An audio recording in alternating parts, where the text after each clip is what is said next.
What is going on, ladies and gentlemen, and welcome back to another episode of Fortnite Battle Royale. Today we are going to be taking a look at 5 of the best places to be landing in Fortnite Battle Royale for different reasons. Not just to get wins, but to practice, to get kills, to learn to build. We're going to talk about all of it, and we're going to do it right here in today's episode. So stay tuned because we're going to get down to it with the best 5 places. Before getting into it though, I do want to thank you so much. I have been looking for a small-time YouTuber. I don't look at subscribers. I don't look at likes and comments on the videos. What I try to look at is how many views per hour my channel is getting.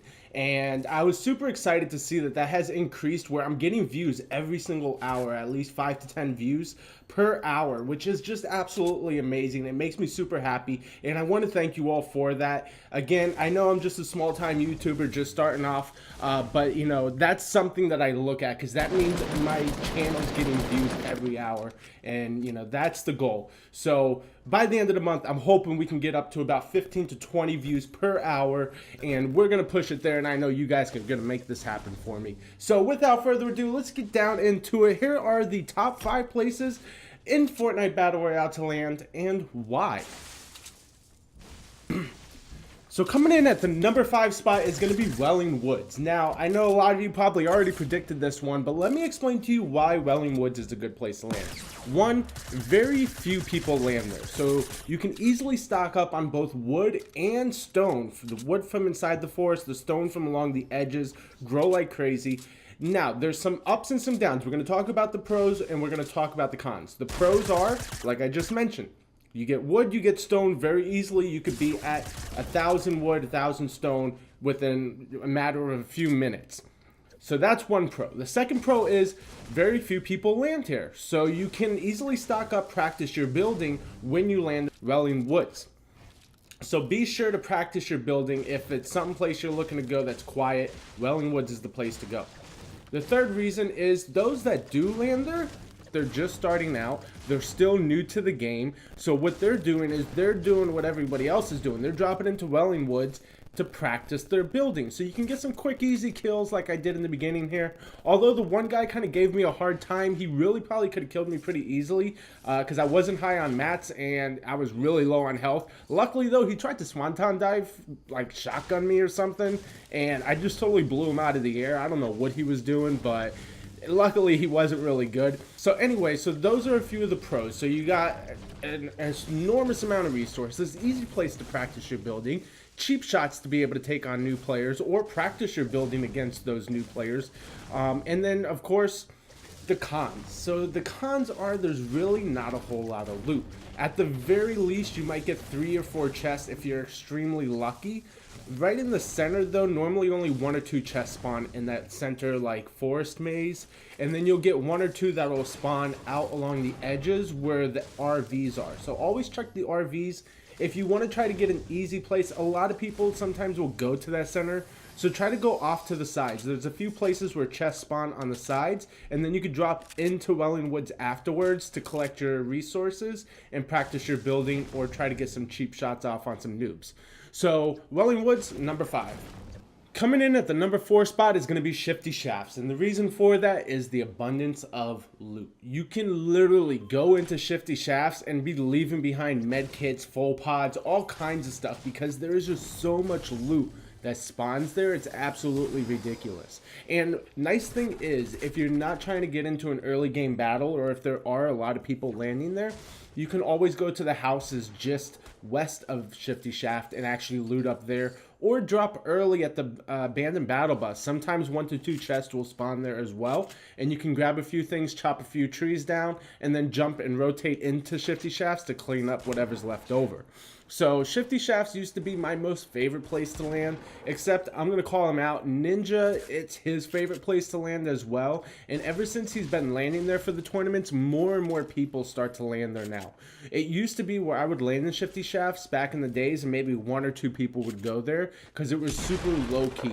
Now though, if you go to Shifty Shafts, you're guaranteed about 4 to 5 people landing there. That's why I always recommend, if you're not trying to battle it out for the first shot on a gun, Drop at the battle bus just east or drop at the houses just west, and you'll be guaranteed to get at least 1 or 2 chests, and you can stock up on mats and rotate into Shifty shafts to clean up whatever's left over. On top of that, you're also pretty located close to the center of the map, so you're almost guaranteed to never have to run far no matter where the storm ends up, whether it ends up in the northeast, southeast, southwest, or northwest corner, or even dead center. You're never going to have to run very far to get to the center of the map. So do keep in mind though, a lot of people rotate into Shifty shafts once the storm starts to close in, because you will get all those people coming out from like Greasy Grove. You'll get some people that might land at Flush Factory rotating in, and you got to watch out for people that are rifting in from both Greasy Grove and from the pirate ship on top of the hill. A lot of people take the rifts there, and they usually will land at Shifty shafts if the edge of the circle is near there to clean up whoever might be in Shifty shafts. So just always be prepared, listen for those rifts to activate, and if you hear it, either take cover or be prepared to fight. Coming in at number 3 is going to be the Racetrack area.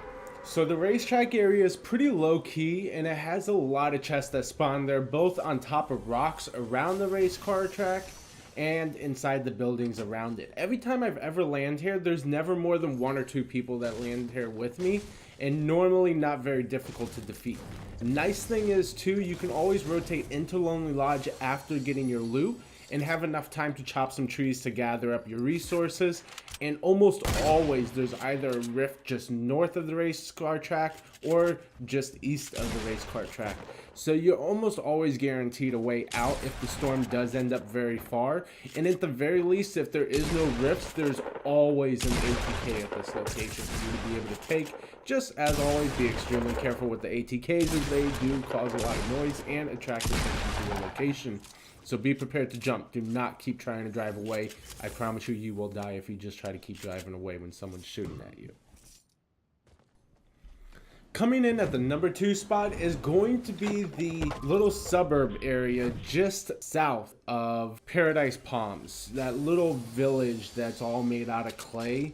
These buildings are absolutely loaded with chests. Almost every single one of them have 1 to 2 chests in it. So at any given match, you're guaranteed about 5 to 10 chests just cluttered into this little area.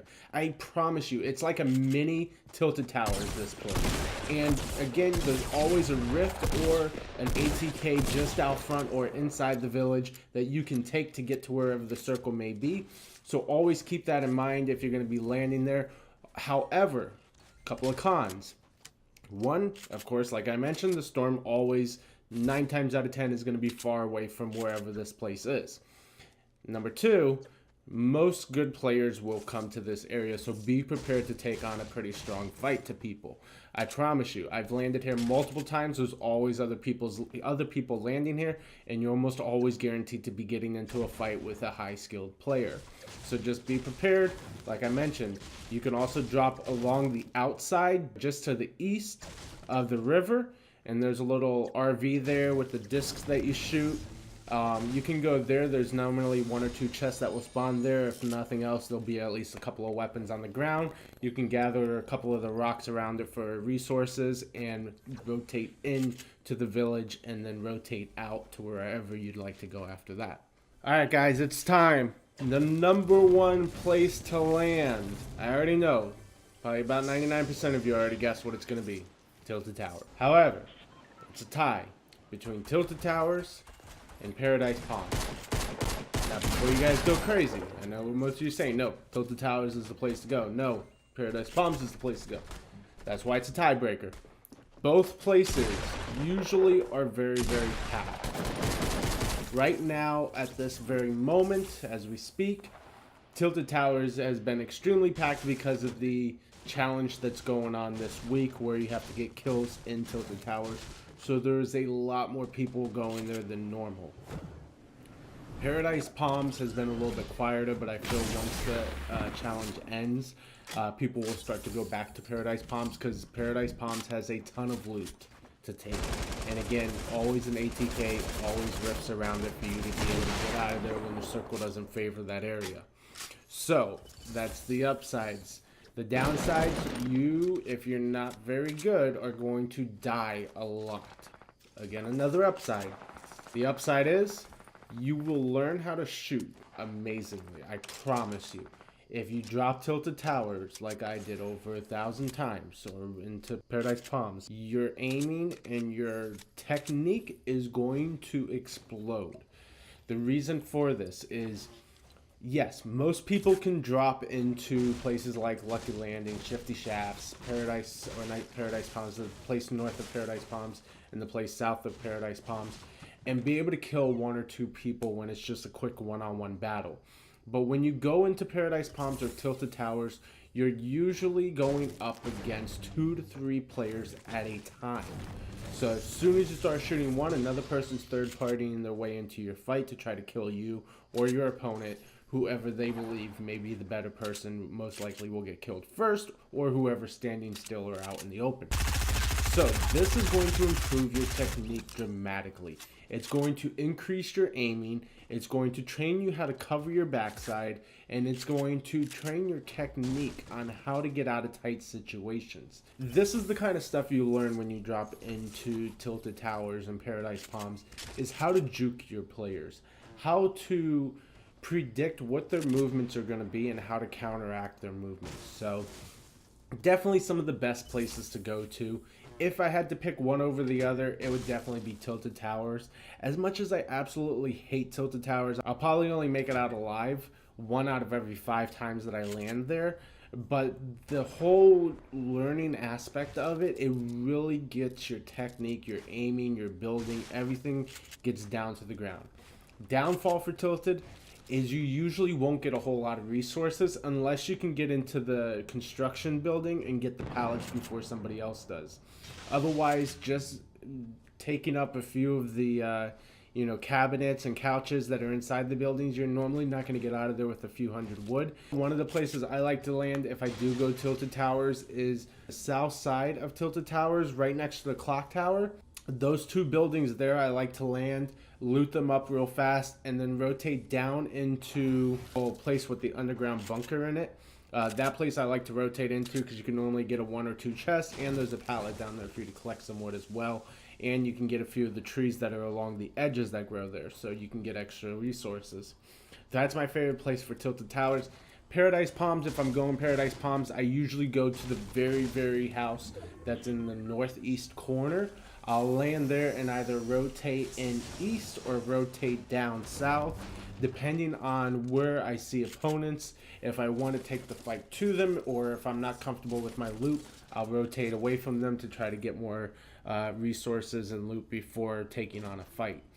It's all about strategic planning, people. So these are just my personal opinion on what I believe are the top 5 places to land based on different playing aspects. Now, everybody can argue, no, Lucky Landing's really good. Risky Reels, ever since the update for Season 5, they revamped Risky Reels. There are tons of chests now that land there, but it's also a very, very hot spot, and it's very open. So if you land and you don't get a gun immediately, chances are you're not going to make it out of there alive. Junk Junction, Haunted Hills, Snobby Shores are all very, very far from, where the circles ever end up. You almost never get a circle when you land there. Although Snobby Shores does have an amazing amount of resources, it can be unfortunate at times, and if you don't get a Rift or an ATK, like I said, you can argue that, a lot of the places are really good, and almost all the places are. Let me know what you think down in the comment section below. What is your favorite place to land? If you enjoyed this video, though, make sure to hit that like button. Make sure to subscribe down below. And as always, until next time, I will see ya.